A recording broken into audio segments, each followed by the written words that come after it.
এই যে শিক্ষা রাজনীতিবিদের জন্য একটা সংকট হবে, সেই সংকটটি মেটাতে পারছো না, জনগণের কাছে যাও, জনগণই তোমাকে সেই উত্তর দিয়ে দেবে। এটি হচ্ছে মূল কথা। এই কথাটা কোন রাজনীতিরই বলা উচিত নয়। যখন সে ভুলে যায়, সে তখন আজকে হাসিনার মতো অবস্থার দিকে চলে যায়। বন্ধুগণ, আমরা আরেকটা সংকটে আছি বলেছি, আমি সংকট বলবো না, বলছি একটা ক্রান্তিকালে আছি। একটা সফল ছাত্র গণ অভ্যুত্থানের বিজয়ের পরে আমরা বিপ্লব বলছি এটাকে, বিপ্লবের পরে একটি সরকার এসছে, যে সরকার ইন্টারিম গভর্নমেন্ট। আর এর ওপরে আমাদের আস্থা আছে, কারণ যে নেতৃত্ব দিচ্ছেন তিনি বাংলাদেশের একজন, শুধু নয় সারা বিশ্বে একজন, তিনি অত্যন্ত উল্লেখযোগ্য ব্যক্তিত্ব এবং তিনি সমাদৃত ব্যক্তিত্ব, বরেণ্য ব্যক্তিত্ব। উনি নেতৃত্ব দিচ্ছেন বাংলাদেশের অত্যন্ত সফল কিছু একাডেমিশিয়ান, কিছু আপনার ইকোনমিস্ট, অর্থনীতিবিদ এবং কিছু সিভিল সোসাইটির সদস্য, দুজন ছাত্র নেতাও সেখানে আছেন। তারা এখানে আপনার ইন্টারিম গভর্নমেন্টে আছেন। তাদের কাছে এই দেশের মানুষের প্রত্যাশা আকাশচুম্বী প্রত্যাশা। এই ভয়াবহ ফ্যাসিবাদের পরে একটা এমন একটা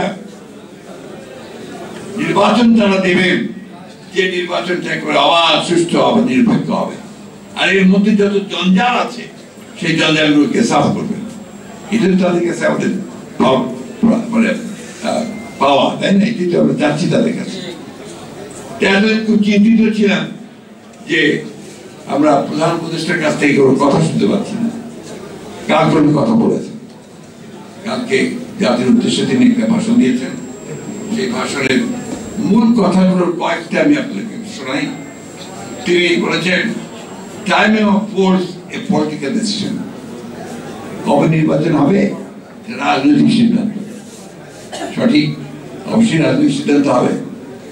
তো এই রাজনৈতিক সিদ্ধান্ত নেওয়ার জন্য তো রাজনৈতিক নেতা, রাজনৈতিক দল, রাজনৈতিক ব্যক্তিদের সঙ্গে আলোচনা করতে হবে। আমি আশা করব যে আমাদের প্রধান উপদেষ্টা সেই প্রক্রিয়াটার দিকে খুব দ্রুত যাবেন। এই জাতীয় পার্টির চেয়ারম্যান কাজী জাফরের পর থেকে আজ পর্যন্ত যার অনুপ্রেরণা আমরা পেয়ে আসছি সর্বদিক থেকে, সেই জাতীয় পার্টির ভাইস চেয়ারম্যান কাজী নাহিদ উপস্থিত আছেন, আমাদের সুযোগ্য নেতার সুযোগ্য সন্তান কাজী ব্যারিস্টার অয়ন আইলা উপস্থিত আছেন নেতৃবৃন্দ। আসসালামু আলাইকুম। এবার আমি বক্তব্য সংক্ষেপ করতে চাই। আজকে আমাদের আনন্দের দিন, ফ্যাসিবাদ মুক্ত বাংলাদেশ নতুনভাবে স্বাধীন হয়েছে। আমরা যার নেতৃত্বে গত 15 বছর আমরা এই জনমত সৃষ্টি করেছিলাম, সেই মির্জা ফখরুল ইসলাম আলমগীর সারা জাতিকে বদ্ধ করে বিগত 15 বছরের আন্দোলনের সফলতা এনে দিয়েছে। আবাবিল পাখির মতো আমাদের ছেলেরা, আমাদের ছাত্ররা আন্দোলন করেছে, আমরা তাদের সহযোগিতা করেছি, বিজয় ছিনিয়ে এনেছি।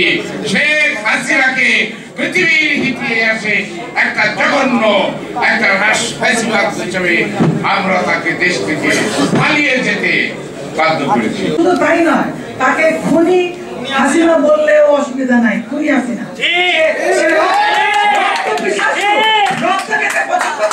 সে আমাদের বিচার বিভাগকে নষ্ট করে দিয়েছে, বিচারকদেরকে ঘুষ দিয়ে বিচার ব্যবস্থাকে করে দিয়েছিল। তার কথা ছাড়া ওনারা বিচাররা, যারা বিচারক, তারা কখনো রায় দিতেন। আমি এখন বলতে চাই যে আমাদের জিয়াউর রহমান যিনি ছিলেন, তিনি দেশকে, বাংলাদেশকে তিনি বঙ্গভবনে বসে শাসন করেননি।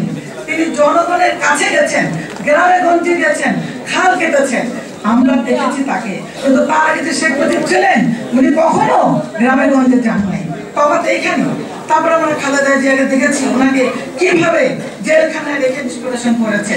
তাই আমরা বলি, আজকে বিশ্বের দরবারে আমরা উঁচু করে মাথা উঁচু করে দাঁড়িয়ে আছি। আমরা যেন এই দাঁড়ানোটা যেন টিকে থাকে, এটার জন্য বিলিত না যায়। কারণ হাসিনার গোসরটা এখনো বাংলাদেশে ঘুরে বেড়াচ্ছে। তারা চায় ক্ষতি করতে, তারা চায় কিভাবে এটাকে নষ্ট করতে। যেটা আমরা অর্জন করেছি। এই স্বাধীনতা যেন টিকে থাকে, আপনাদের আমাদের সকলেরই এটা কর্তব্য।